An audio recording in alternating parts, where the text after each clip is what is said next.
नमस्कार दोस्तों, बहुत बहुत स्वागत है आपका 10 मिनट रेसिपी पे। मैं निशा आप लोगों के लिए लेके आई हूँ एक बहुत ही स्वादिष्ट और बहुत ही हेल्दी डिश जिसका नाम है गोंद का लड्डू, जो सर्दियों में अक्सर बनाई जाती है और खाई जाती है। आप चाहें तो कभी भी बना सकते हैं, लेकिन सर्दियों के मौसम में इसे ज़रूर खाना चाहिए। तो चलिए बनाते हैं। यहाँ पे मैंने थोड़ा सा गोंद लिया है, लगभग 50 ग्राम, और फिर थोड़े से काजू, मखाने, किशमिश और घी लिया है। आप चाहे तो अपने पसंद के कोई भी ड्राई फ्रूट इसमें डाल सकते हैं। तो चलिए अब इन ड्राई फ्रूट्स को सबसे पहले फ्राई कर लेते हैं। तो कढ़ाई में घी डाल करके, घी जब अच्छी तरह से गर्म हो जाए तो बिल्कुल धीमी आंच पे हमें सबसे पहले हम क्या करेंगे, गोंद को फ्राई करेंगे। जब गोंद फ्राई हो जाएगी तो वो पॉपकॉर्न की तरह लावा उसका निकलेगा। आप देख सकते हैं गर्म तेल में मैंने इसे डाला तो फिर देखिए किस तरह से पॉपकॉर्न की तरह ये फूल गया। और अब ये गोंद बिल्कुल अच्छी तरह से फ्राई हो चुका है, तो इसे अब हम निकाल लेते हैं। तो आइए चलिए निकालते हैं। ध्यान रखिएगा कि इसमें फ्लेम बिल्कुल कम होना चाहिए, वरना सारे गोंद जल जाएंगे और उसका टेस्ट खराब हो जाएगा। इसके बाद फिर मखाने भी तल लेती हूँ। धीरे धीरे सारे ड्राई फ्रूट्स तल लूँगी। तो इस तरह से मखाने भी जब क्रिस्पी हो जाए 1 से 2 मिनट तक इन्हें हल्की हल्की आंच पे पकाना है। तो देखिए ये क्रिस्पी हो गए, अब इन्हें भी निकाल लेती हूँ। फिर काजू और फिर किशमिश, आप चाहें तो बादाम वगैरह भी इसमें डाल सकते हैं, कोई दिक्कत नहीं है। जो मसाले आपको पसंद है आप उसमें डाल सकते हैं। तो देखिए हाफ मिनट ये भी फ्राई होगा। काजू को ज़्यादा फ्राई करने से उसका टेस्ट ख़राब हो जाता है, तो हल्का ही फ्राई करना है। और थोड़े से किशमिश भी फ्राई करूँगी, क्योंकि किशमिश भी ज़्यादा नहीं पकाना है, इसलिए क्योंकि वो तेल में जाएगी तो फूल करके फटने का डर रहता है और कई बार तो चेहरे वगैरह में भी पड़ सकता है। तो इस बात का हम ध्यान रखेंगे। किशमिश को हम थोड़ा ही पकाएंगे। देखिए फ्राई होकर के किशमिश का भी कलर चेंज हो गया, तो अब इसे भी निकाल लेते हैं। तो सारे ड्राई फ्रूट्स तो अब फ्राई हो चुके हैं। अब इन्हें हम ग्राइंड कर लेते हैं मिक्सी ग्राइंडर में। तो इस तरह से देखिए सारे ड्राई फ्रूट्स और गोंद सभी को मिला करके हम यहाँ पे ग्राइंड कर लेते हैं। थोड़ा दरदरा ही ग्राइंड करेंगे, पूरा महीन बारीकी से नहीं बनाना है। और फिर अब आगे गेहूं के आटे को भूनने का प्रोसेस शुरू होगा। तो चलिए उसी घी में थोड़ा सा और घी हम इसमें डाल देते हैं। घी आप जितना चाहे डाल सकते हैं, ज़्यादा घी भी होगा तो लड्डू अच्छे ही बनेंगे, ख़राब नहीं होंगे। तो अपने रिक्वायरमेंट के हिसाब से घी डालिएगा। और यहाँ पे मैंने 500 ग्राम लगभग ये आटा डाला है गेहूं का, और इसे बिल्कुल धीमी आंच पे कम से कम 15 मिनट तक धीरे धीरे इसे भूनना है। जब ये अच्छी तरह से भून जाए तो आपको खुद ही पता चलेगा, किचन में खुशबू आने लगेगी एकदम सौंधा सौंधा, और कलर भी चेंज हो जाएगा।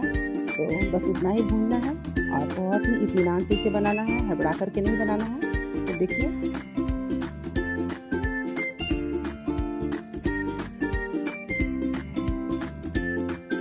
तो इस तरह का कलर आ गया है, यानी कि हमारा जो ये गेहूं का आटा है वो अच्छी तरह से भुन गया है। तो चलिए अब इसे एक अलग बर्तन में निकाल देते हैं, ताकि ये गर्म है कढ़ाई तो और भी इसका कलर डार्क हो सकता है, आटा हमारा जल भी सकता है। तो इसे अलग बर्तन में निकाल लेते हैं। और निकालने के बाद इसे हम मिलाएंगे। अभी तो काफ़ी गर्म है, तो हाथों का इस्तेमाल बिल्कुल नहीं करना है, स्पैचुला से ही चलाना है। और फिर अब इसमें डाल देती हूँ घी।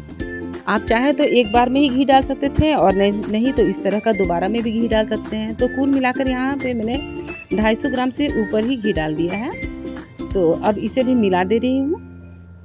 और मिलाने के बाद फिर इसमें जितने भी मसाले मैंने ड्राई फ्रूट्स वगैरह जो है उन्हें मैं मसाला बोल रही हूँ, वही सब डाल दूँगी। जो ग्राइंड करके रखा हुआ है वो डाल दूँगी, और थोड़ा सा आधा चम्मच इलायची का पाउडर भी डालूँगी। तो सारे के सारे इस तरह से मिक्स करने के बाद देखिए मसाले भी डाल दे रही हूँ, और इन्हें भी अच्छी तरह से मिला लूँगी। जब ये मिल जाए तो फिर इसमें डालूँगी पीसी हुई चीनी। मार्केट में भी लड्डू बनाने के लिए भूरा चीनी मिलता है, आप उसका भी प्रयोग कर सकते हैं, लेकिन मैं घर पे ही चीनी को पीस करके महीन उसका बारीक पाउडर बना दी हूँ। और देखिए उसी से मैं लड्डू बनाती हूँ। और चीनी यहाँ पे मैं जितना डाल रही हूँ सारा का सारा अभी नहीं डालूँगी, थोड़ा सा 2-3 चम्मच चीनी मैं रखूँगी चाशनी के लिए। तो थोड़ा सा चीनी का मैं चाशनी बनाऊँगी। आधा किलो आटा में कम से कम यहाँ पे 200 ग्राम से ऊपर मैंने चीनी डाला है। तो 200 ग्राम डाल दिया है और बाकी का जो 50 ग्राम है उसका मैं चाशनी बनाऊंगी। चाशनी बिल्कुल बस घुलने तक बननी है, उसे तार बार नहीं बनाना है, बस लगभग 2 मिनट तक उसे पका करके चाशनी तैयार करनी है। और ऐसे तो इस तरह से भी लड्डू काफ़ी अच्छी बनेगी दोस्तों, लेकिन जो बिगनर है उनके लिए मैं बता रही हूँ। देखिए लड्डू बन जाएगी इसमें भी, लेकिन जो बिगनर है जिन्हें थोड़ा दिक्कत होती है, जो पहली बार बना रहे हैं, तो उनके लिए है एक टिप्स जो मैं शेयर कर रही हूँ। थोड़ा सा चाशनी बना करके इसमें डाल दीजिए और देखिए आपके लड्डू कितने अच्छे परफेक्ट बनेंगे। तो देखिए बन तो जा ही रहा है, लेकिन थोड़ा सा चाशनी में बना देती हूँ। तो अब इसमें चाशनी भी डाल दे रही हूँ। चाशनी भी थोड़ा गर्म है तो फिर से इसे हाथों का प्रयोग नहीं करेंगे। इसमें लगभग 3-4 चम्मच ही चीनी पड़ा है। और देखिए चाशनी के आ जाने के बाद इसका टेक्सचर देखिएगा कैसे चेंज हो जाएगा। अभी मिला के मैं दिखाती हूँ। काफ़ी गर्म है इसलिए हाथों से इसे नहीं चला रही हूँ, लेकिन फिर बाद में हाथों का ही सहारा लेना पड़ेगा, क्योंकि लड्डू तो बिना हाथ से तो बनेंगे ही नहीं ना। तो लड्डू बनाने के लिए हमें हाथों का इस्तेमाल ही करना पड़ेगा।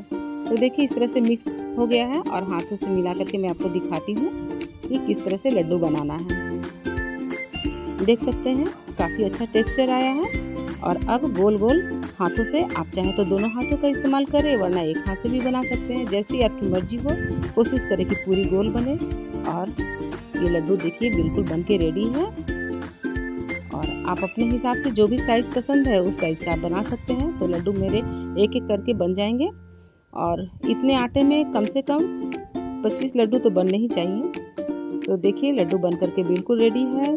देखने में भी अच्छी लग रही है और टेस्टी तो होगी ही, इतनी मेहनत से जो बनी है। तो दोस्तों कैसी लगी आपको ये रेसिपी, मुझे कमेंट करके ज़रूर बताइएगा। और इस वीडियो को लाइक कीजिएगा, शेयर कीजिएगा और चैनल पे नए हैं तो सब्सक्राइब जरूर कीजिएगा। बहुत बहुत धन्यवाद।